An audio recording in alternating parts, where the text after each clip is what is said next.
look at the Final Cut Pro window, which is divided into 3 main workspaces. On the upper left is where you organise your media. To the right of that is the viewer that plays your video clips. And the bottom area is for editing. That's known as the timeline. The top left shows the library sidebar.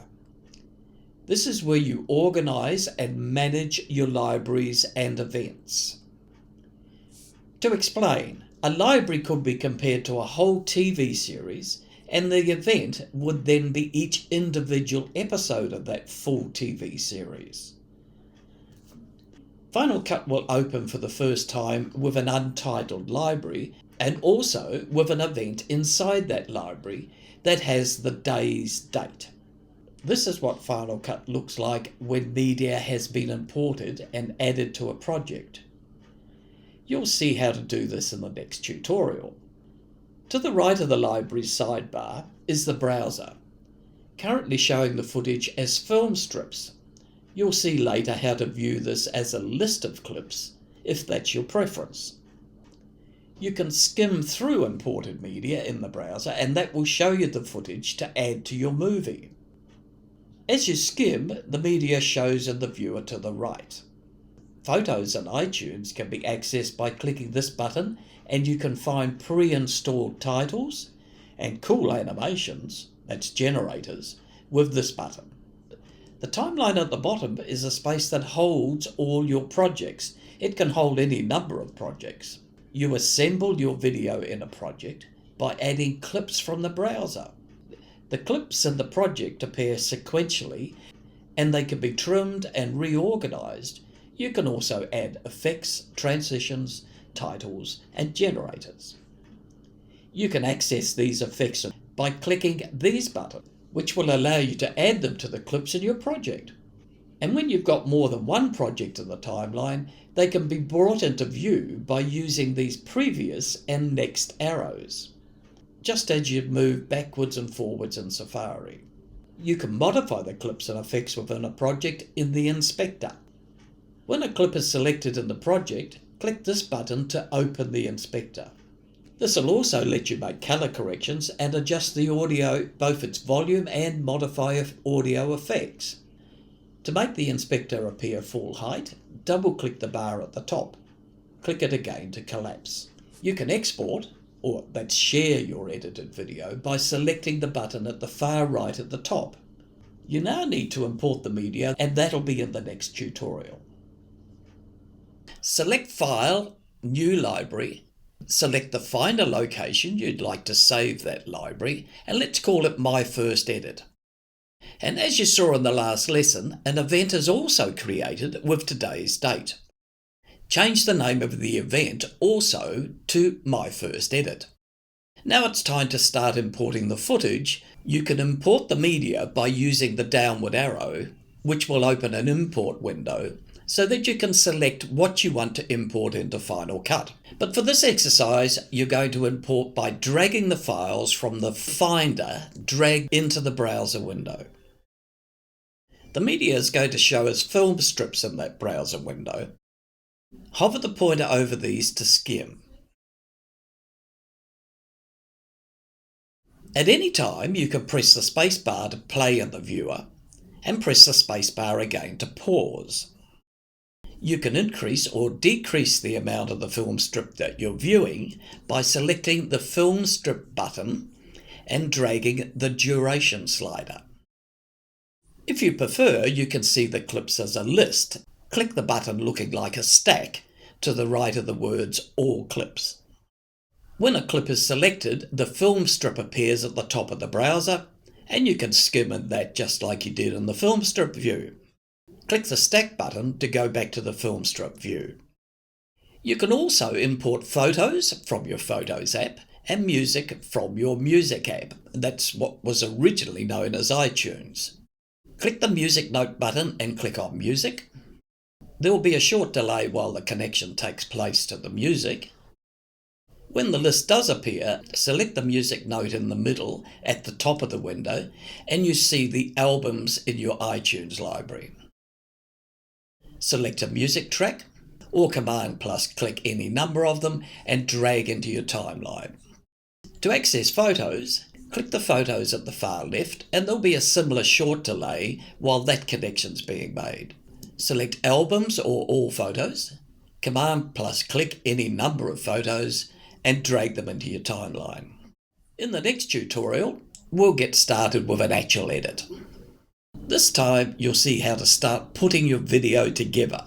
When you've got a lot of footage, it pays to pre-edit in the event browser so that when you get to the actual edit in the project, you'll have the best footage there for you to choose from, rather than having to keep skimming through oceans of unusable footage when you're in the zone and putting your story together. On the other hand, if there are only a few clips to select from, as we have here, it's just as well to start adding them to the project without spending time on the pre-edit. For this exercise though, let's quickly look at the pre-edit process itself. The pre-edit is essentially just organising the good parts of your footage into places where you can quickly access them when you're doing the actual edit. To do this, you'll use the Favourite feature. Hover over clip 0012. When the yacht comes into full view, click and drag for about 6 seconds. You'll see the second count and a yellow outline will show the selection. Press the F key. A green line appears within that selected range. You can see this favourite by clicking on All Clips and selecting Favourites, or Ctrl plus F. Use Ctrl plus C to return to the All Clips view. And just a warning, if you click on a clip and the yellow outline appears around your whole clip, then press Option X to remove that total yellow selection. You can further organise your footage if you should want to into different labelled locations. These are known as keywords or smart folders. You could think of this as like keeping clips of the lions in one place while all the elephant footage is in another folder, and so on. Click the eye above for a video that covers favourites, keywords and smart folders. Now you've looked at pre-editing, let's get on with an actual edit. Right-click in the library sidebar and select New Project. For consistency, name the project the same as your event, My First Edit. Make sure it's in the correct event, also My First Edit. Now you'll see an empty project in the timeline. The name of the project is displayed in the middle menu bar. If you click on the previous arrow, or even the next arrow, you'll see other projects that are open in the timeline. Let's select now some footage from the browser. You've already selected the favourite portion of 0012, so click within that range of the green line and a vague yellow outline shows for that previous selection. Press the E key. That favourite portion of 0012 now appears in the timeline. And if you prefer, you could have dragged the clip into the timeline rather than pressing E. If you had a number of favourites, you could use the filter to show them all, Command plus F, as you saw before. Click on clip 0004. A yellow outline shows around the full film strip. With the Command key held down, click on 0005 and 0011. The 3 film strips now have yellow outlines. Press the E key. The 3 film strips appear in the timeline after 0012 in the order they were in the browser. Next, hover over 0015, skim until the zoom is finished, and then click and drag. Press E. And you'll notice each time you press the E key, the clips are added to the end of the timeline. Now let's do some editing of these clips in the timeline.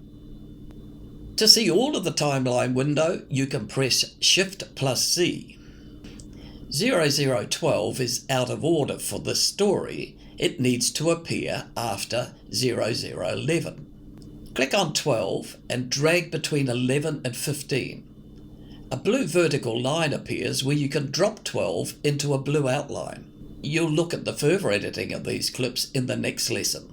Trimming clips. Trimming is done in the timeline. Click in a dark area to make sure the timeline is selected, or press Command plus 2. In the last lesson, we moved clip 12 from the beginning of the timeline to an edit point between 11 and 15. Now place the playhead at the end of 11 and press the spacebar. You'll see that there's a few frames at the end of the clip that need removing.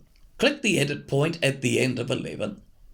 The edit point will change to either red, indicating that it's positioned at the end of 11, or yellow, to indicate that it's the beginning of 12. Click until you've seen both colours and note the shape of the cursor as each colour shows. Yellow means that there's more footage in the browser available to use. Red means there's no more footage in the browser to use beyond that point. You'll see that red has little handles enclosing the end of 11, and yellow has handles enclosing 12, as you would have noted earlier. Click and hold when you have the red end of 11 selected. Drag a little left to remove some frames, and notice that the red changes to yellow because the frames you're removing are available for you to use again. And while you're holding the mouse, see that the viewer has changed to a 2-up window. The left panel shows the last frame of 11, and the right panel shows the first frame of 12. While still holding the mouse, drag further left and you'll see in the viewer where you can stop removing frames when you have the footage that you want in the edit. You'll now remove some frames from the end of 12. Skim from the beginning of 12. You'll see the video shudder just as the spinnaker of the yacht passes the pole in the scene.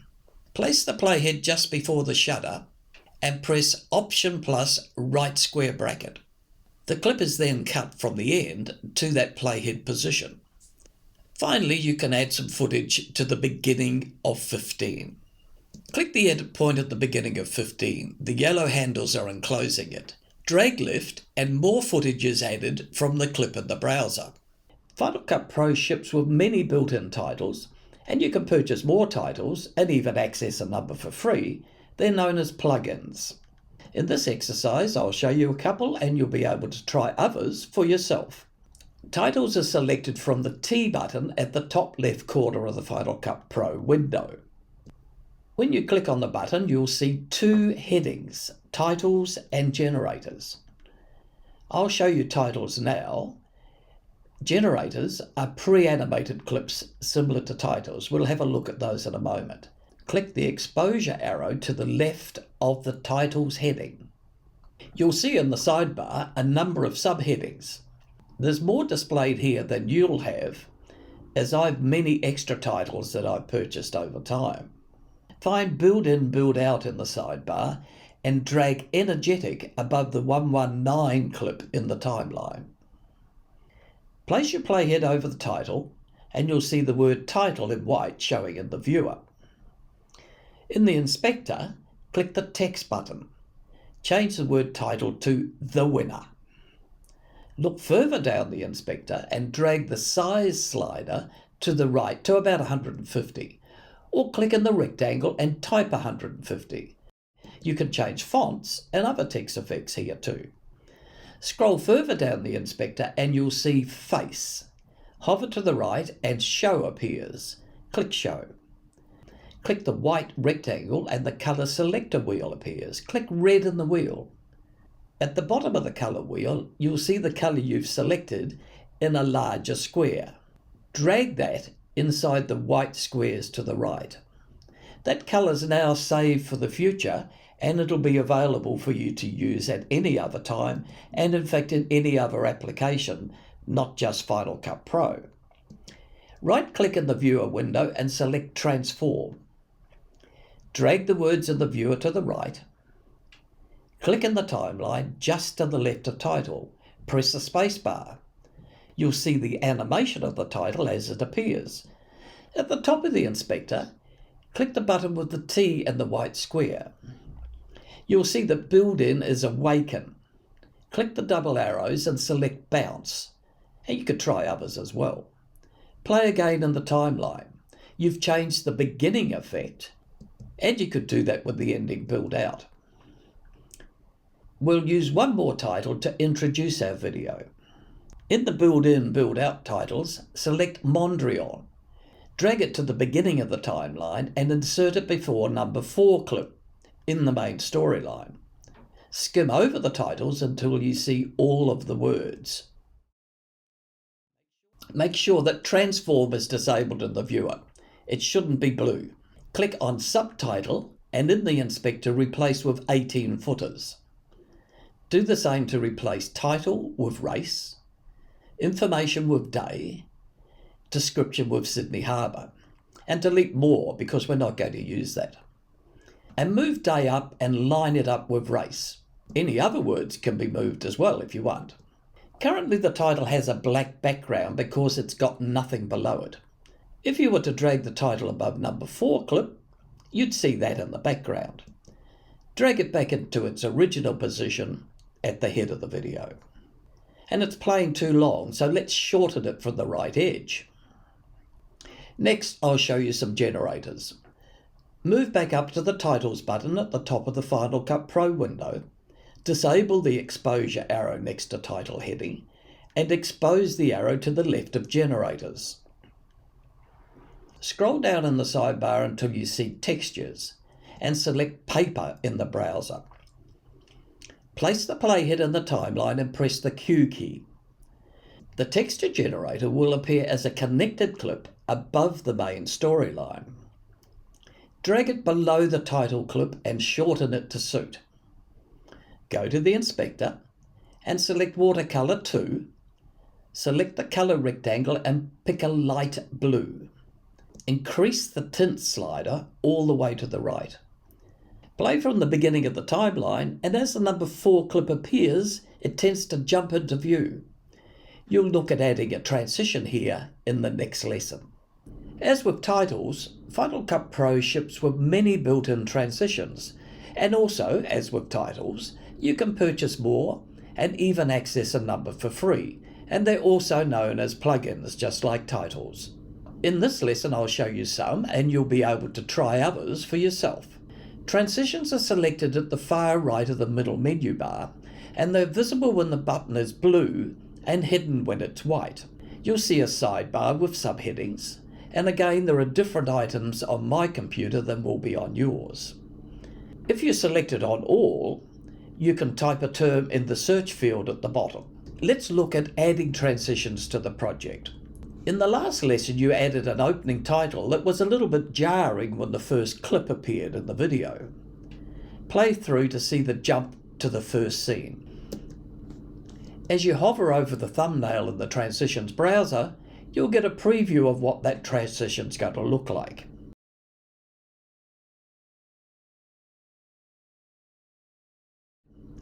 Click on Dissolve in the sidebar and drag Cross Dissolve to the edit point between the opening title and clip number 4.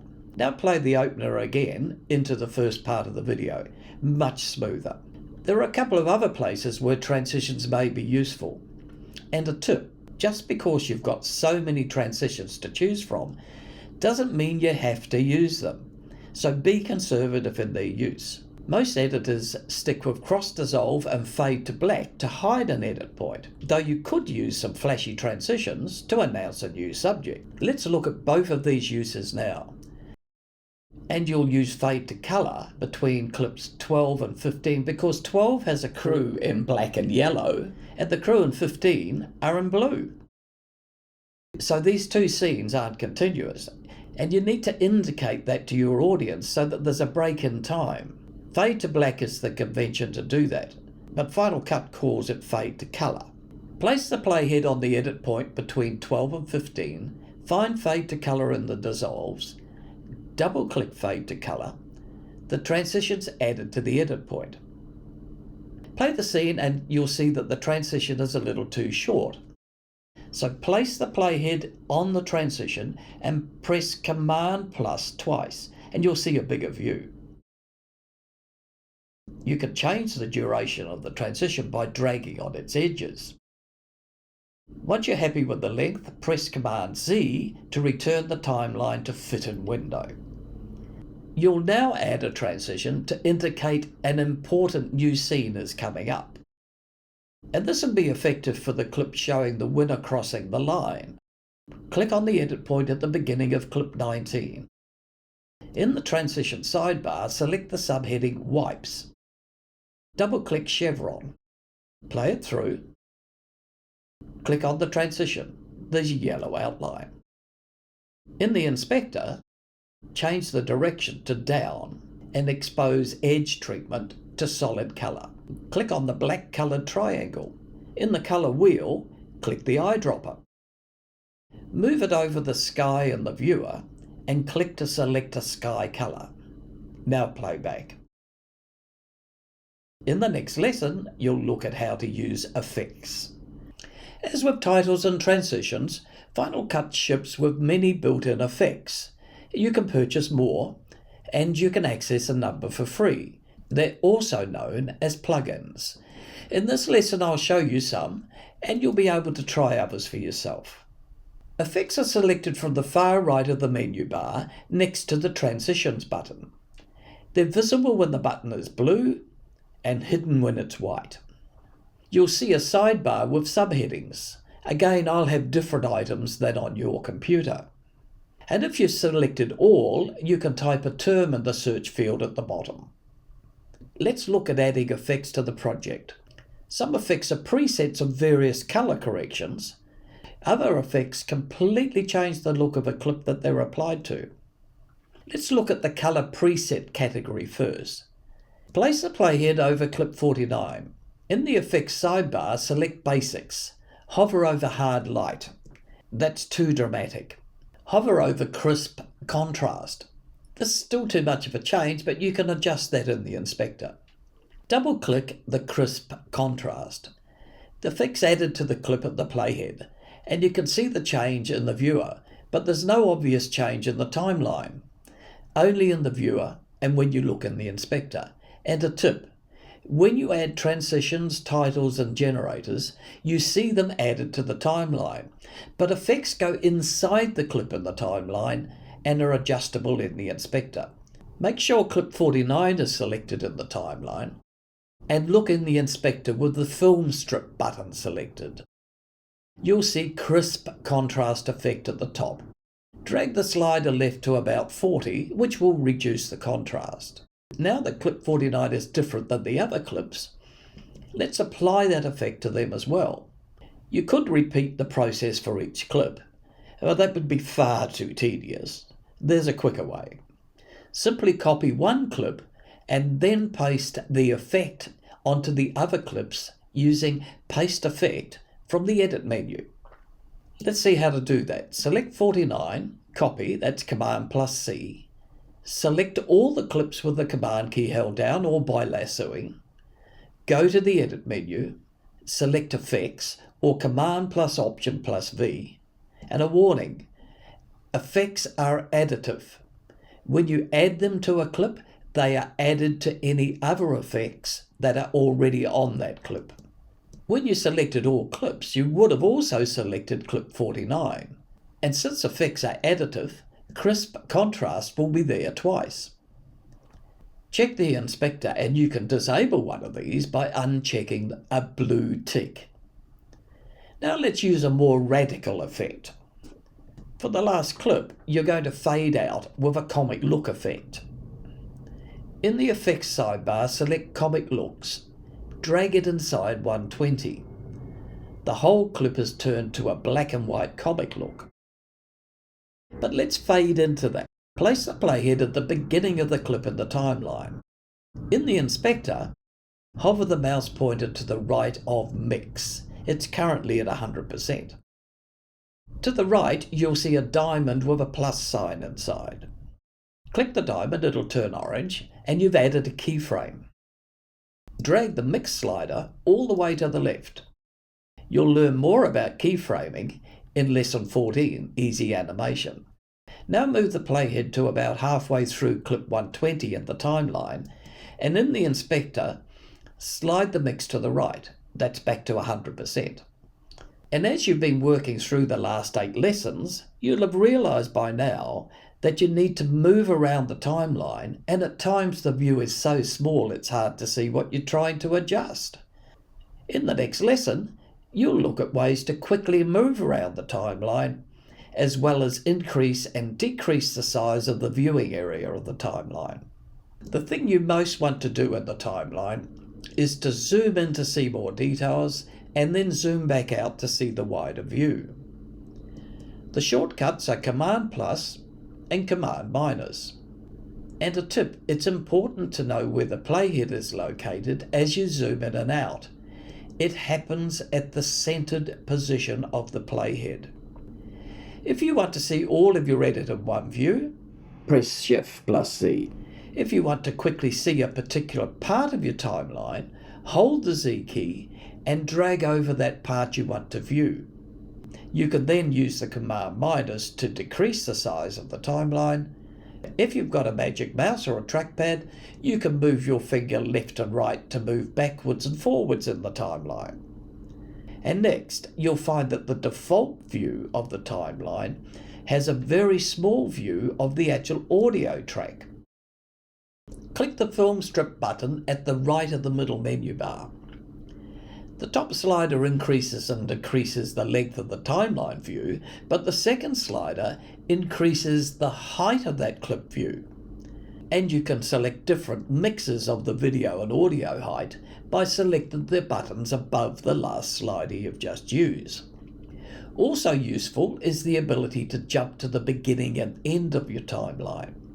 So use the Home and the N keys on the extended keyboard, or the FN and the left or right arrow on the small keyboard.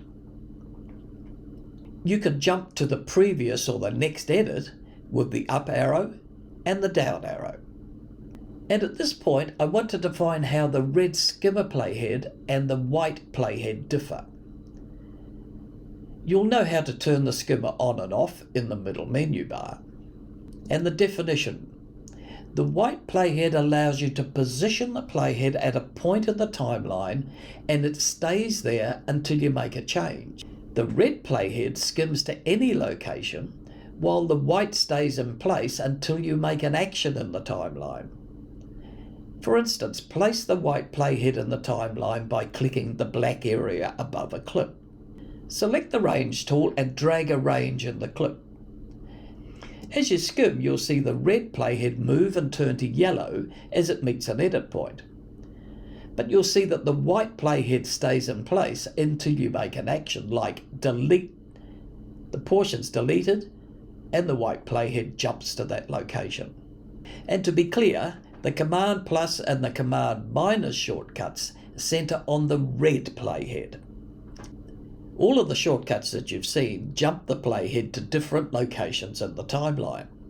Let's now look at how to quickly move along the timeline while viewing the video. And the keys are J, K and L.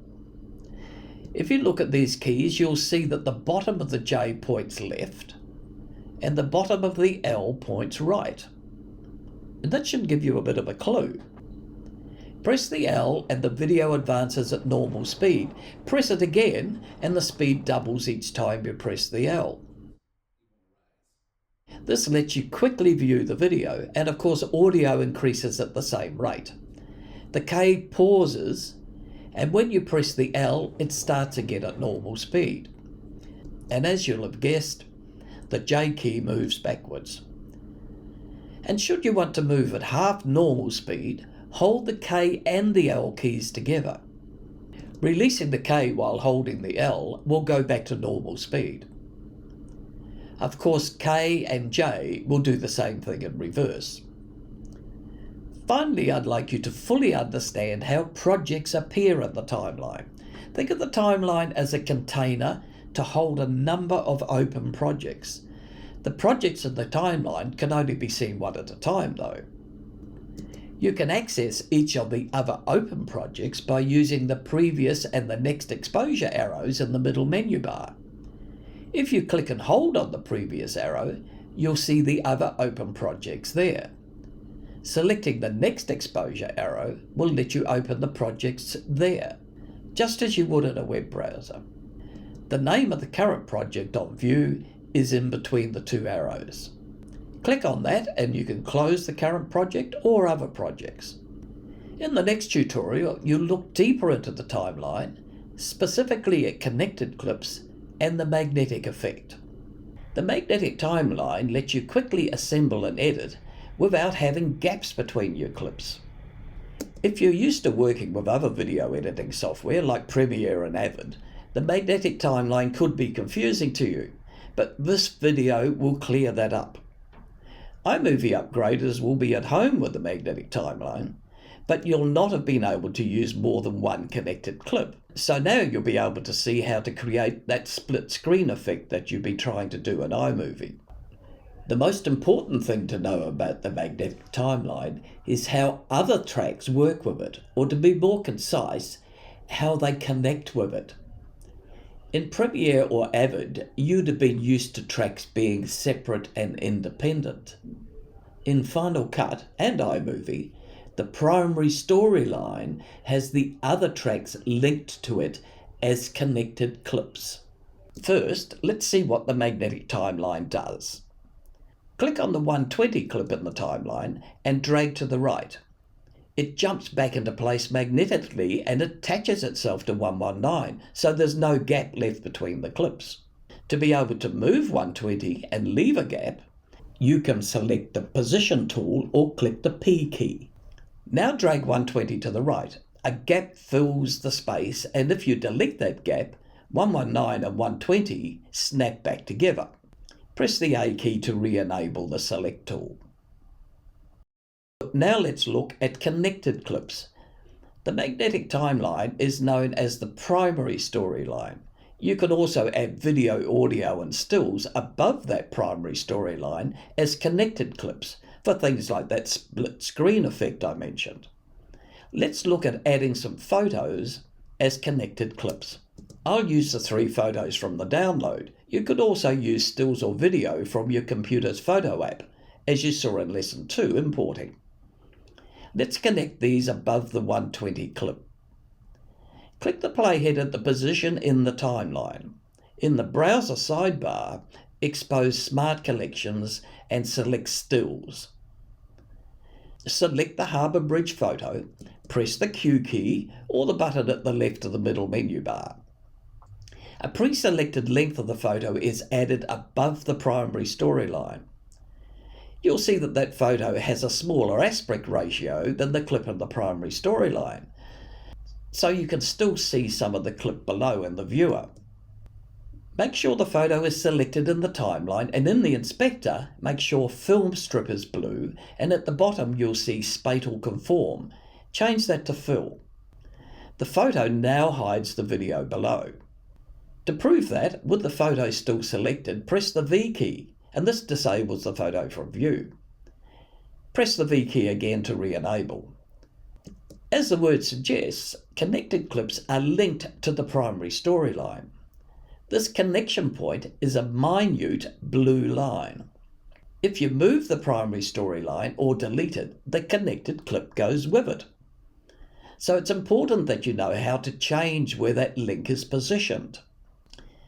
If you drag the photo to the left over the 119 clip, now try to move 119, the photo tries to move with it. If you look hard, you'll see that the blue link connecting the photo has moved to 119 when you move the photo. So to link it back to 120 without moving the photo's position, hold the Command and Option key and click the photo above the 120 clip. The blue connection point moves to the place you clicked.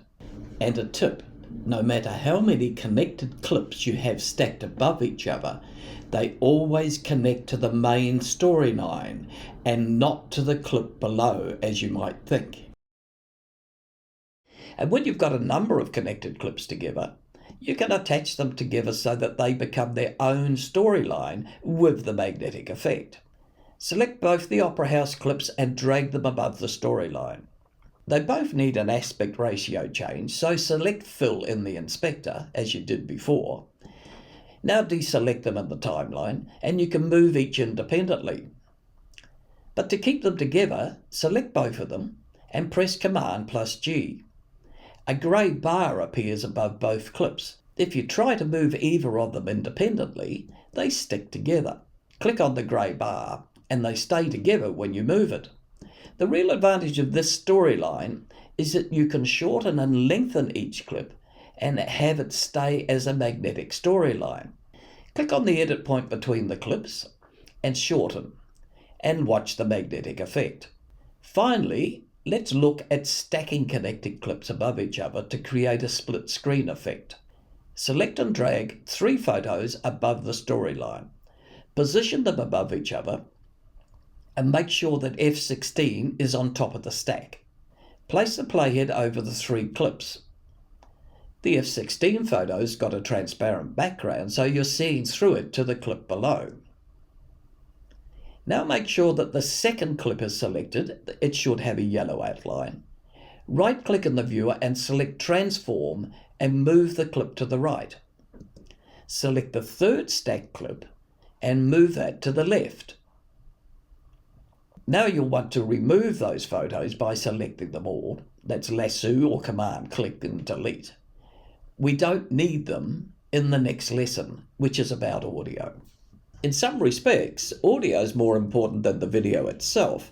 Research shows that your audience is more likely to stop watching sooner when audio is hard to hear than if the video is not up to scratch. No matter what, the best results are achieved at the recording stage. As the saying goes, garbage in, garbage out. If there are problems with the recorded audio, then it's very hard and sometimes impossible to fix what's already been captured. And this is certainly the case, as you would have noticed by now, with the yachting footage. It's mostly to do with wind noise. Don't believe anyone who says you can just fix it in post. Sometimes you can, sometimes you can't. In this tutorial, I'll use some of the audio from a couple of clips, but otherwise I'll need to add audio from other sources. So you can see more of the audio, increase the height of the audio part of the clip, as you saw in lesson number 9. The volume of the audio can be changed in the timeline by dragging the thin white horizontal line. You'll find that this moves quite rapidly, so hold the command key to slow that reaction time. You won't use any audio from clip number 22, so drag that line all the way down. You may ask, since most of the audio is not being used, why did you even import it in the first place? Yes, that's true, the clips could have been added to the timeline with the audio extracted. When you add a clip to the timeline, there's a choice to remove the audio before you add it. In the middle menu bar, click the little downward arrow, select Video Only. Click on clip 51 in the browser and press E. The clip will be added at the end of the timeline and there's no audio attached. Press Command Z to undo that and return the selection in the middle menu bar to All. Because of wind noise, none of the audio in clips 5 to 49 will be used. And since you've adjusted the audio already in clip 22 to a 0 level, you could apply that level to all of those clips. You've seen how to do that in lesson 8, when you change the effect of a number of clips by pasting. Here you'll do a similar type of paste, but you need to be selective as what you paste, and you'll see in a minute. This time, copy clip 22 in the same way, select all clips between clip 5 and 49, and use paste attributes from the edit menu, and that's Shift plus Command plus V. Now you'll have a choice of which attributes to paste. You don't want to paste crisp contrast again, so untick that, but leave the volume ticked. You also need to remove all of the audio from the first clip, and in this case it'll be quicker to do that directly, though there is some audio in clips 17 and 21 that you will use. Double-click just the lower audio portion of clip 17, and avoid clicking on the horizontal line. The audio portion separates from the video, but it's still actually in sync with the video. Click on the left edge of the audio section and you'll be able to drag to the left. Take that beyond the first clip and under the opener title. Just under the name 17, there's a little white dot. Click on that. The cursor changes to a double-sided arrow. Drag that to the right. And this is an audio fade-in effect. You can also do that at the end of clips.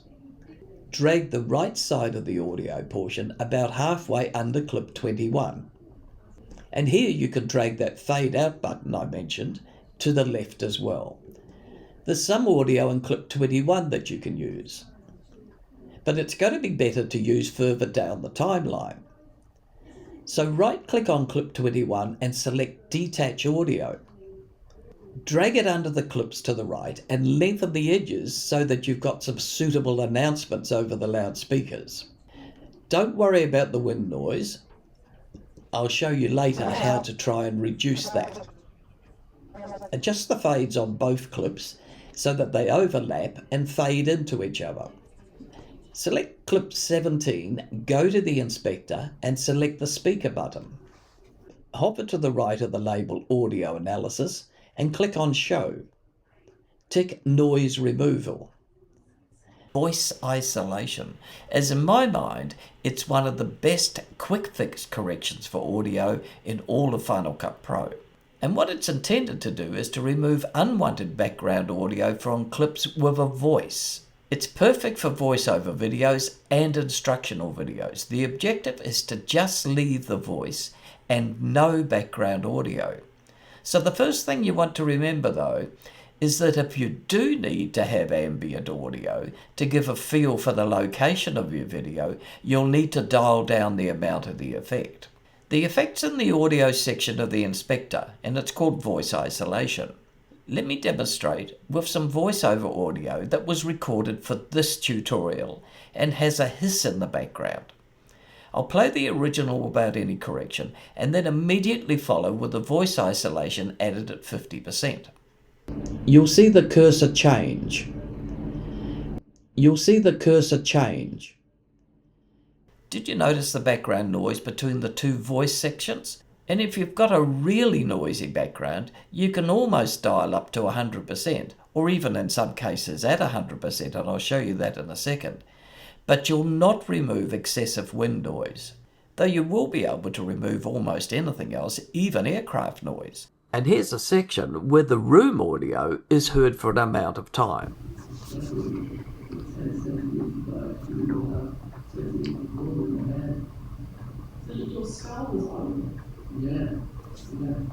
And now with the voice isolation added.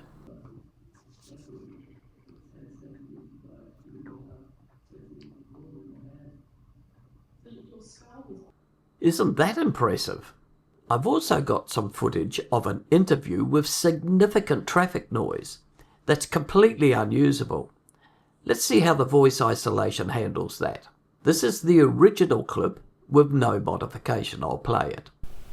He truly works to produce the best possible outcome for you. I'll now add the voice isolation at the default 50%.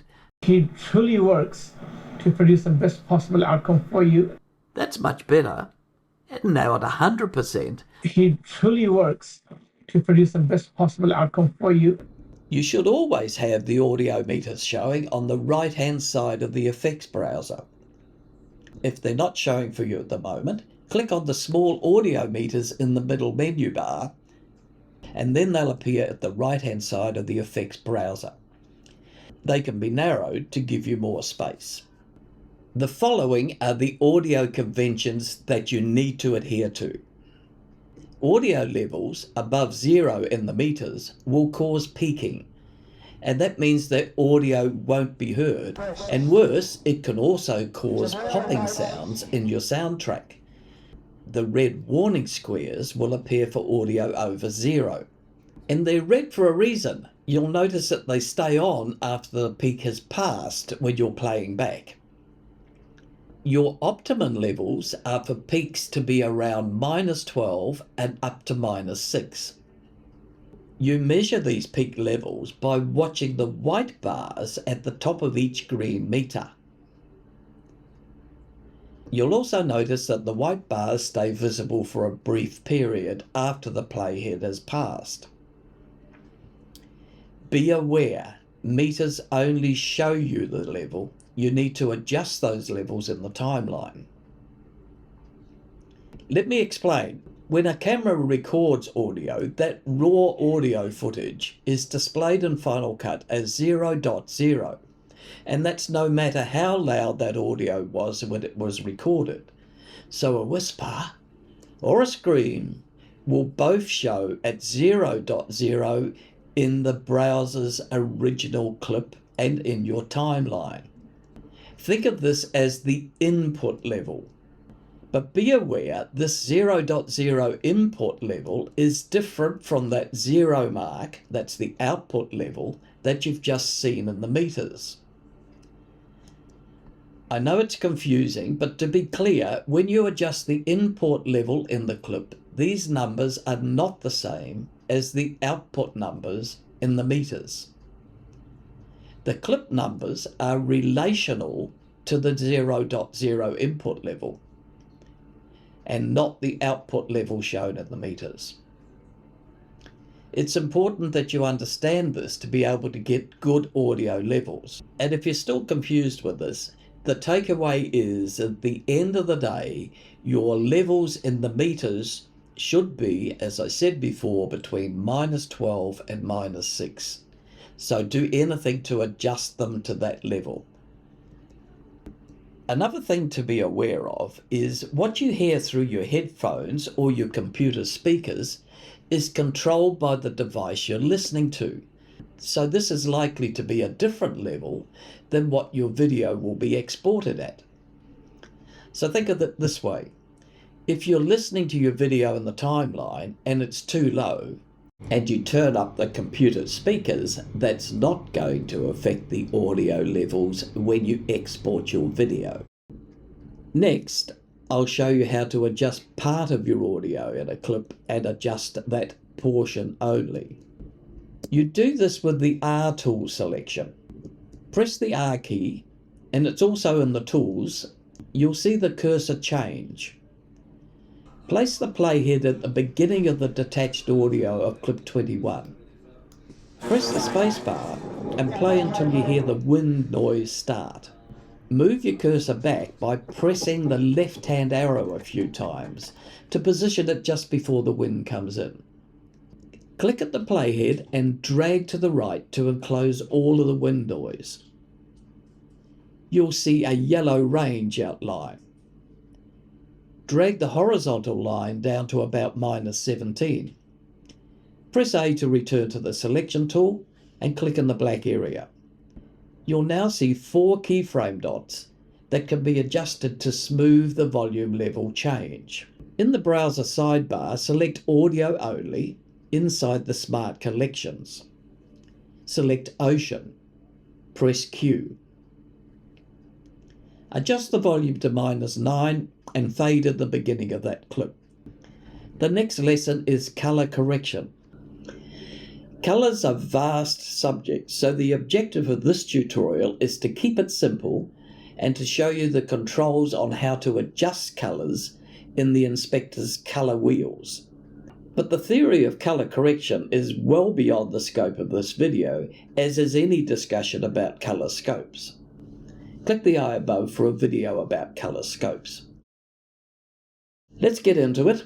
Select clip 119 in the timeline, and at the top of the inspector, click on the triangle button.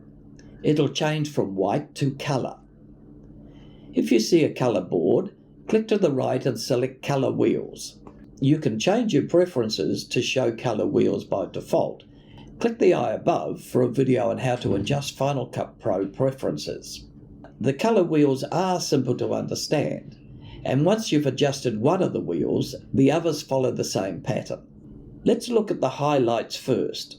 The grey bar on the right changes the brightness, and that's how bright and dark the image is. The colour bar on the left changes the saturation of the colour. That's how much or how little colour there is in the image. So if you were to drag that all the way down, you would get a black and white image. The white dot in the centre changes the actual colour itself, let's say from red to green, etc. And there's a curly arrow at the bottom that resets all the changes to each individual wheel. All of these controls are duplicated in the midtones, shadows and master wheels. So why the difference? Think of a grayscale picture. The brightest level is white. At the middle, the tone is grey, and the darkest is black. The same principles apply to a colour image. The brightest is the highlight, the middle is the midtone, and the darkest is a shadow. This means you can change those levels independently. But as I've said before, it's not a magic bullet. As the sections don't have fixed borders, they actually overlap. So when you change the highlights, some of the midtones will change as well. And the master wheel, it changes all of the colour tones. In other words, it combines the other 3 wheels. As you change the settings, the numbers will change below. Here you can adjust temperature, tint and hue by eye. At a more advanced stage, you'd use the colour scopes to do that. The next lesson will review the settings in the inspector. As you've seen in previous lessons, the inspector allows you to adjust the settings of clips in the timeline. Well, the inspector doesn't just work with the timeline. It'll also tell you about clips in the browser and more. Select a video clip in the browser, click the tab with the eye in the white circle at the top of the inspector. The tab that's currently selected in the inspector will be blue. You'll see information about how this clip was recorded, its format, as well as if it's optimized or a proxy file. At the bottom you can select more detailed views. Select Extended, and this is a good time to see how to view more of the inspector. Double-click the black bar at the top, to the right of the tabs. The view of the inspector lengthens. Now select a project in the browser. It's got a black and grey clapperboard above it. The I tab will allow you to modify the format of that project. Now click the Trident tab. If this project had been exported, you'd be able to see where it had been exported to. You'd be able to select Reveal in Finder, and that's really helpful when you've forgotten to where your project was previously saved on your computer. Let's review how you've used the inspector in previous lessons. Double-click the black bar at the top of the inspector to collapse it again. Now select the title The Winner in the timeline. You'll see at the top of the inspector 5 different tabs, and these will vary depending on what type of clip you've selected in the timeline. The T tab will appear when you've selected a title or a generator. Next is the Text tab, which will appear when there is text to adjust. You can change the words, the font, the settings, as well as the colour. Move down the inspector, click Show to the right of Face. Click the coloured rectangle, the colour wheels appear. Above Face is a checkbox for 3D text. The other tabs are best discussed with a photo as a connected clip. Click the playhead in the timeline above 16. Select one of the still images in the browser. Press Q. Make sure that the photo is selected in the timeline, and with the playhead over it, now select the Filmstrip tab. At the bottom you can select Fill to the right of Spatial Conform. At the top of the inspector, the opacity slider is currently at 100%. Drag it to the left. You'll start to see the clip below showing through. Return it to 100%. Click on Normal in the blend mode, and there are a number of different options here to try out. The results will vary with different clips. Finally, for this session, I'll show you how to stabilize a shaky video. And as I've said in previous videos, there are no magic bullets, and this also applies to stabilization, but it will help improve an image.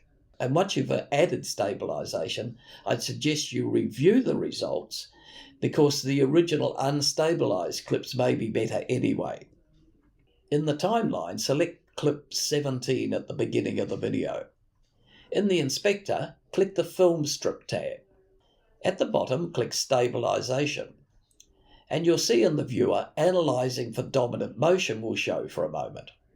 That's while the effect renders. This can be a lengthy process for long clips and slower computers. When you play this clip now, it'll be more stable. Object tracking in Final Cut Pro is simple to implement, but it does require you know where the settings are hidden. Let me show you. I'm going to have text follow the subject on the screen, And finally, I'll show an easy way to pixelate and track a moving face. So let's look at the text following an object. I've dragged in a clip where a head moves around and hence will rotate the text as it follows. It's important that you know how to stabilize that rotation. To start, select the clip in the timeline and go to the inspector's Filmstrip tab. At the bottom, Trackers, with a plus sign to the right. Click the plus. It'll default to automatic, and for this exercise I'm not going to go into the other settings. In the viewer, there's a grid that can be adjusted. The top left changes to a circle shape, the orange dots resize the grid, and any outer edge will make it smaller. And the idea here is to get the size of the grid to just cover the object that you want to follow, without covering any background. Be aware though that the object you're tracking needs to be in frame for the whole clip, though it will allow for very short times out of view. At the top left of the viewer is Analyze. If you don't see it, click the Transform button. Click the word and the whole clip is analysed. First forward from the position of the playhead and then back to the beginning of the clip. Now I'll add a title and link that to the analysed clip. I'll use the custom title. Select it in the timeline and drag it to a suitable position in the viewer. Right-click in the viewer and select Transform. You'll see a new option at the top of the viewer. Click the downward chevron and select Object Track. The tracking information is now transferred to the title and you can play it. And note here that the text not only moves with the face, but it also rotates as the face does. And it's not obvious how to stop that, so you need to remember this step. Make sure you've got the title selected in the timeline with the Inspector Filmstrip icon and have that selected, and then hover to the right of Transform. You'll see a new button where rotation can be selected. Untick it as it comes on by default. Now you need to go back to the text and position it horizontally at the beginning of the clip, so it stays horizontal right throughout the clip.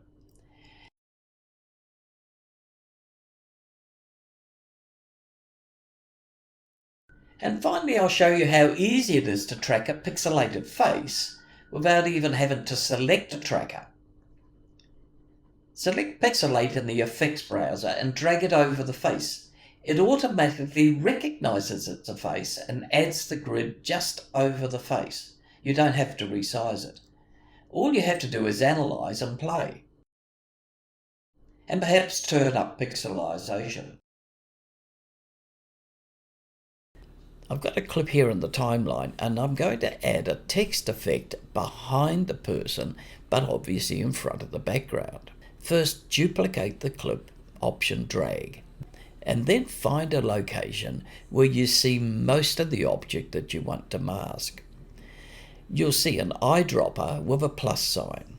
Click the object to be masked and select everything you want in the mask.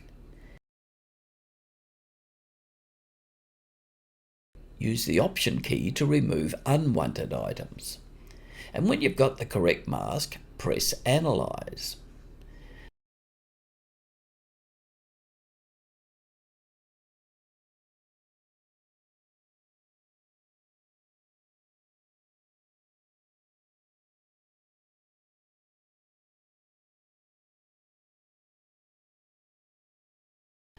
I've added a title with Control T. I've shortened it, and I've typed cleaning and increased the size. Now I've dragged that between the two clips. And while the magnetic effect is still selected in the inspector, you'll be able to add or even feather the mask. By deselecting the effect in the inspector, the mask is applied.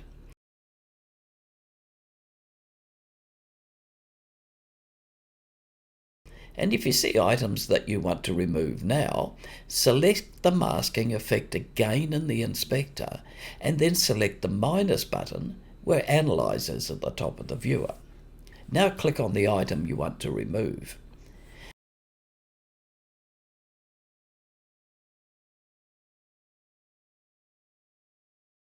Deselect the mask effect in the inspector and view the alteration. Next, let me show you how to blur the background.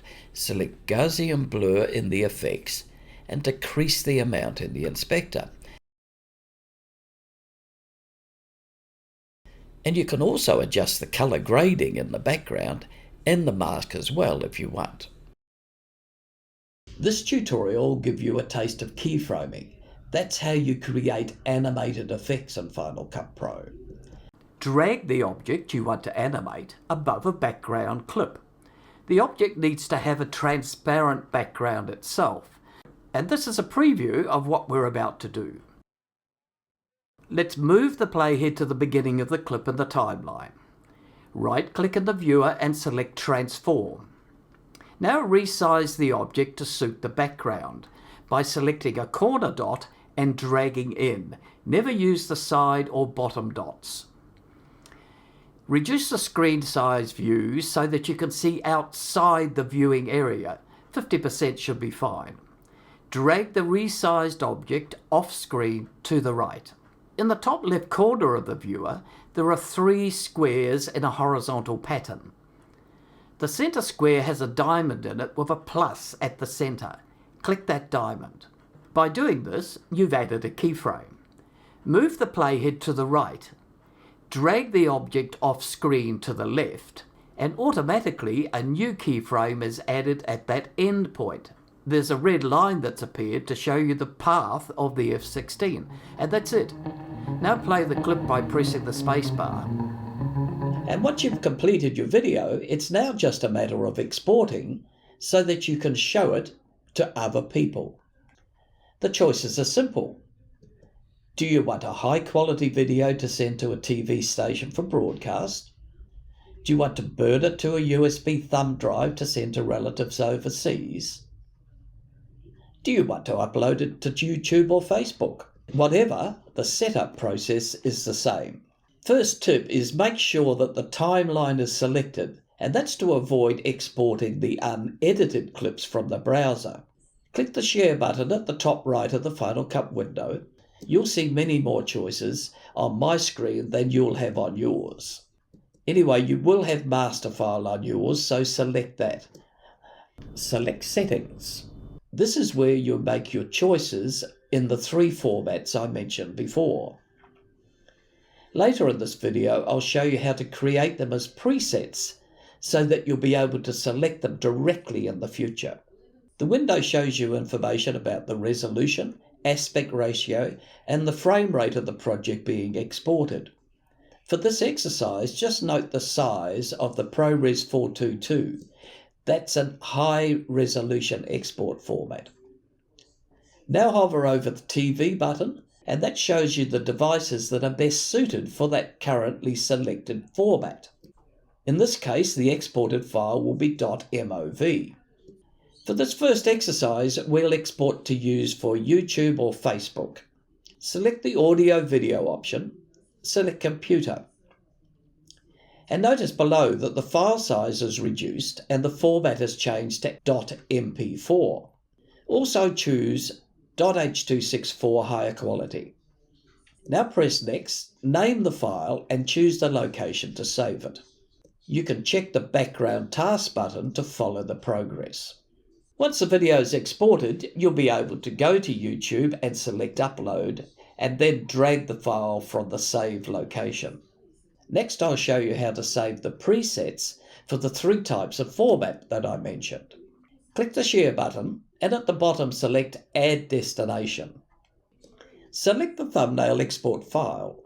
Drag it into the left sidebar, drop it in a position to suit when a blue horizontal line appears. Select the export file in the sidebar. On the right panel, it looks much the same as the master file did. This one will be for YouTube and Facebook. Select Audio Video and make the same changes as before. That's computer and H.264 better quality. In the sidebar, click the words Export File until it changes to blue and change the word to YouTube. Now to create a preset for a thumb drive. Select Add Destination from the bottom of the sidebar. Now drag another export file into the sidebar and change that to video codec H.264. Change the export file name to thumb drive. If you want to set a preset for high quality, add another export file as a new destination and set the video codec to ProRes 4444. Change the name in the sidebar. And if you ever need to do a batch export, that's export more than one file at a time, in your browser sidebar, select Smart Collections and select Projects. Command plus click to select all the projects you want to export, and then go through the export process as you've seen earlier in this lesson.